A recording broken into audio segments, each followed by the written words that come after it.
Hi, I'm Dr. Jan Jaffer, and this is Got Teeth.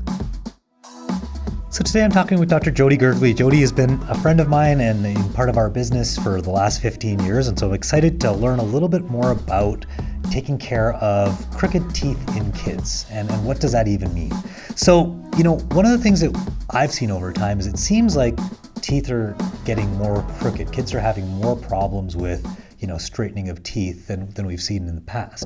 Is that something you're seeing, and is that a concern, or what are the causes? Why do we think that's happening? Yeah, that definitely is happening a lot. And we know that the reason for this now is how the children are breathing and how their lips, cheeks, and tongues are actually functioning. So when there's crooked teeth, we know that means that the jaws haven't actually developed properly. It's not a matter of having teeth that are too large for their jaws. It's truly the jaws have not grown properly. So if a child is a nasal breather for the most part and has the tongue resting up in the roof of the mouth, as well as is swallowing correctly, we'll see good jaw development. So in kids who are mouth breathers, their tongue will be at the bottom of the mouth, and we'll start to see constrictions on the upper jaw and therefore crowding. We'll also see if someone's swallowing incorrectly. Let's say the lower lip is overactive and putting force on the teeth. We'll see lower crowding and sometimes a tucked back lower jaw as well. To put it in perspective, a tongue can exert 500 grams of force, and a front tooth only needs 1.7 grams of force to actually move it. So I can understand the problems, but why are we seeing that more now than we've seen in the past? Because, we want kids, you always want to breathe through your nose, right? That makes sense in your tongue, but it seems like it's a bigger problem now. And it's like, what's changed that would make kids not breathe through their nose or not do the things that are necessary to help, put the teeth in the proper place? Yeah, so this is such a huge topic. And if we just touch on the nasal breathing aspect of it right now, the big things to look at in terms of why a child would nasal breathe versus mouth breathe or vice versa. Definitely we're looking at soft tissue obstructions, so enlarged adenoids or tonsils, as well as just purely allergies can cause inflammation as well in the whole nasal complex. So again, whether there's allergies that are causing the adenoids to be enlarged and or the tonsils. Okay. So if they cannot be breathing through their nose, then we're creatures of survival. We will start breathing through our mouth. There is a lot of allergies, whether it's from foods, it can be environmental, it could be even a pet in the house. Interesting. Okay. Yeah. So a kid has some, crooked teeth or, breathing through their mouth. Are there some health concerns with that? Is that actually a problem? So if the child is breathing through their mouth, what we tend to see, again, is that upper jaw doesn't develop properly. And that will also cause a constriction in the lower jaw. And when that happens, we'll get a constriction in the airway. So if the airway is restricted, we can start to see things like sleep disorder breathing, which you'll see a child is maybe become a snorer, or when they wake up in the morning, they're really tired. They can even have learning difficulties, as well as they can actually stop breathing several times during the night. And if that happens, that's something that's called obstructive sleep apnea.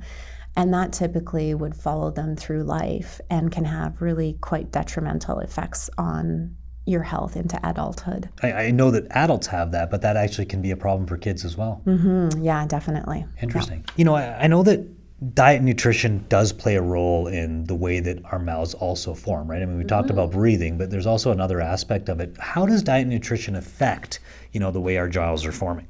Yeah, so this is a really interesting aspect as well, and something that was new to me as I was doing training in this whole domain of dentistry. And what happens is, in order to get the jaws to grow properly, yes, we need proper stimulation from the muscles, the tongue, the cheeks, the lips. But we also need the muscles to be used, meaning we need to be eating a fibrous diet. So something that your muscles actually have to work at. So raw vegetables are wonderful for that, as well as meat. And when the muscles are stimulated, that actually will cause bone to be laid down. So one of the examples I like to use for this, because a lot of people are aware of osteoporosis. They maybe have someone in their family who has it, or maybe they're dealing with it. And that is something that seems to be quite mainstream, where people understand, okay, if you're dealing with that, you're going to be weight training. So you want to strengthen your muscles. Again, what happens then is that your muscles are strengthened and bone gets laid down. So you get increased bone density. Same thing happens in our jaws. So what we're eating is really important. And in today's diet, there's a lot of pastas, soft foods that you don't need to chew as much. Even for our infants, a lot of time they're kept on softer diets way longer than they actually need to. It's quite amazing how these little guys can chew food even though they may not have teeth, or only some front teeth. Yeah, that's quite interesting, because I have a little 19-month-old right now, and he should have 10 to 20 teeth, and he's got 8. He's only got his front 8 teeth, but we give him carrots, and I'm not sure how he does it, but he somehow manages to get through them and eat them. And so we've been obviously aware of this to some extent, and trying to make him eat foods that require him to chew. It's really important for the kids, and blending everything up and giving them smoothies may not actually be the best thing for kids, even though we think it's like, oh, we're getting all their vegetables and everything put into something. We're missing the aspect of actually using those muscles. You got it. Yeah, definitely. One of the other things that I thought was very interesting as well is, this is newer since I've had kids, but not new for you, where they've got the packaged food that has the so your fruits and veg are pureed in a package, and you unscrew the lid. Yeah, absolutely. And then so it's super convenient, which is sometimes needed. Yeah. But in an ideal world, you wouldn't be using those on a daily basis, because what's happening is you're teaching the child to suck and swallow their food as opposed to chew it. And even in that sucking motion from those packages, now you're overactivating these cheek muscles here, which will cause a constriction in the upper jaw. Again, that's such a great point, that I think we've gone to convenience so much in society these days that we forget about, just getting those healthy raw foods into our diet, or and again, whether you eat meats or not, but I mean, chewing, things that we need to chew make such a big difference in our diet. And so we need to make sure that because it's healthier for us too. And in one aspect, I mean, just eating raw vegetables, that's better than doing anything else. Yeah. So it's important for your body, but now it's just as important for your mouth as well, which is interesting. So I don't think a lot of parents know that. So that's great to hear. Let's say I do notice that my kid has got some crowding in their teeth, they're not breathing properly. What do I do as a parent? So that is a great question. It definitely depends on age that we're looking at, right? So if we want to just touch on newborn a little bit, when a child is born, we definitely want to look at if there is a lip tie or a tongue tie. That is something that should be screened at upon birth, but I understand it isn't always screened for. Midwives will screen for it, doulas will screen for it, and definitely if you ever end up seeing a lactation consultant, they will be screening and treating for that as well. When you can nurse your child, it is teaching them proper swallow. It is teaching them to breathe through their nose as well as nurse at the same time. So it's really important when you are nursing to actually be in an upright position. So they call that the football hold, as well as a biologic position, I think is one of the newer terms that they're using as well. And that's typically where the child is upright and the mom just has a bit of a lean back, but having the child upright as well. So that'll teach the child to nurse and swallow correctly. If the child's not breathing through their nose, you notice that they're doing a lot of mouth breathing, that would definitely be something where you'd want to get some medical intervention from whether it's a sleep specialist or your family physician pediatrician. When we start getting then into the older category, we would want to be doing screenings actually at the dental office. We're checking the kids to see how their airways are. We're checking their breathing. We're looking to see if we can see enlarged tonsils. If we're seeing crooked teeth, we know we're looking at, okay, what's causing those crooked teeth? Is it mouth breathing? Is it how they're swallowing?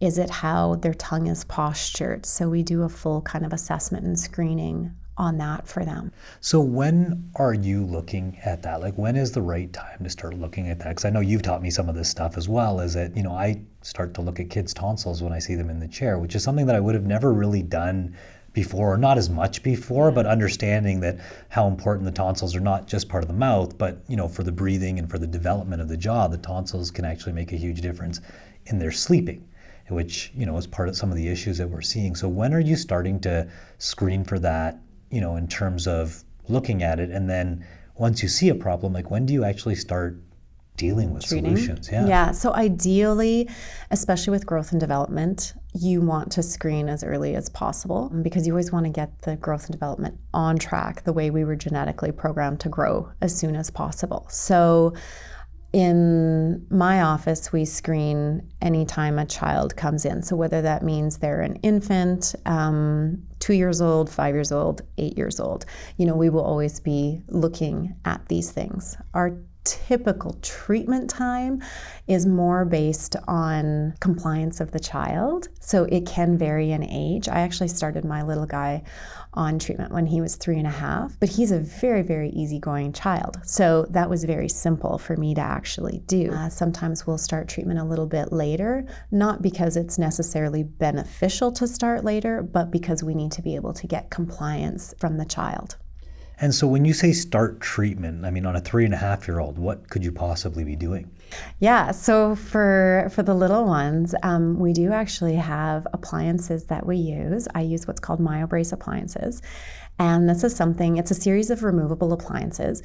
They wear for 1 to 2 hours during the day, and they sleep with it at nighttime. And these appliances are all about retraining the muscles to do what they should be doing. So it teaches correct swallow, correct tongue posture.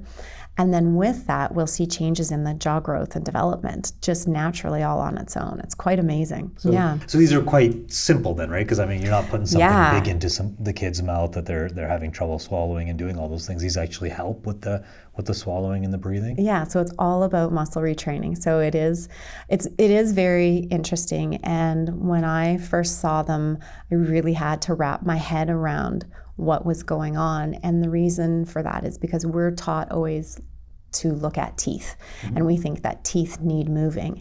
And really, in reality, when we correct the muscle function in a growing individual, so in the children, as you change that muscle function, the jaws move, which allows the teeth to move. Yeah, that is really interesting, because I know in the past it was always like, well, wait till they get their adult teeth and then we'll just move them to the right position, right? So wait till they're 10, 12, 14, and then we can use braces and we'll straighten everything out. And you're saying that that's too late? That is too late if we want to look at dealing with the root cause of the problem and treating that and allowing it to make the changes for us. So at any age, you can look at dealing with how people swallow and how they're breathing. But you're not necessarily going to get the bony changes, meaning that the jaws are not necessarily going to change in an adult because the bones aren't growing anymore. Yeah. So we want to get in treatment with the muscles. The earlier we get in, the better the results we're going to have, as well as the least amount of intervention that we'll actually end up having to do.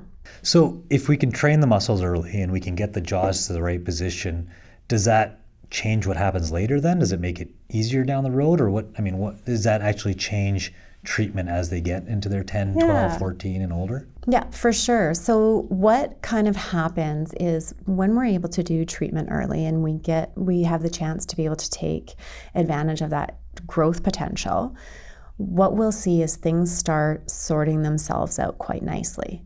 Now, that being said, sometimes teeth grow in crooked. So you could have maybe a canine tooth, or really any tooth in the mouth could grow in crooked.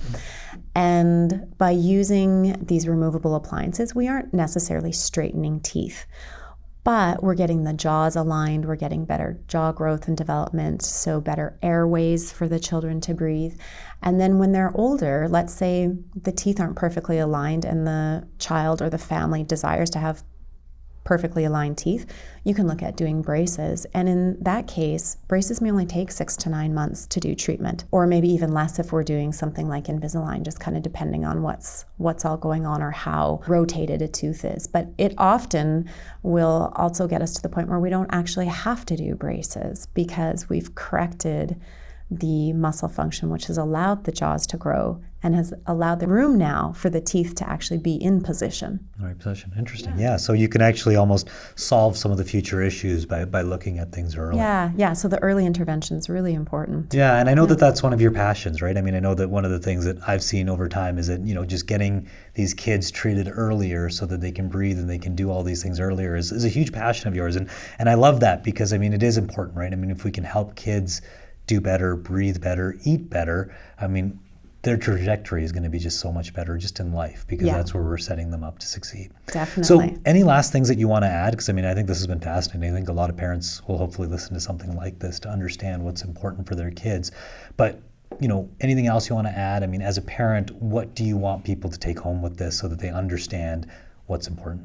I think the big thing to understand is really just, again, that the reason for crooked teeth is based on how the muscles are functioning, and that's something that can be corrected. A lot of people nowadays like getting to the root cause of what's causing an issue, and addressing the muscle function actually does that. Yeah, and I think that's it's always an interesting thing, but I think a lot of people are looking at the why as opposed to like, how do we fix it? It's like, well, why did it happen? Yeah. If we understand why it happened, maybe we can, help solve that problem as opposed to, put on a set of braces or Invisalign at 12 or 14 and just fix the end result of the problem that happened before. Yeah, perfect. Exactly. Well, thanks for your time again. I mean, this is fantastic. It's great to learn a little bit more about this, and hopefully this will be really great for a lot of parents. Thank you. Thanks. It's great being here.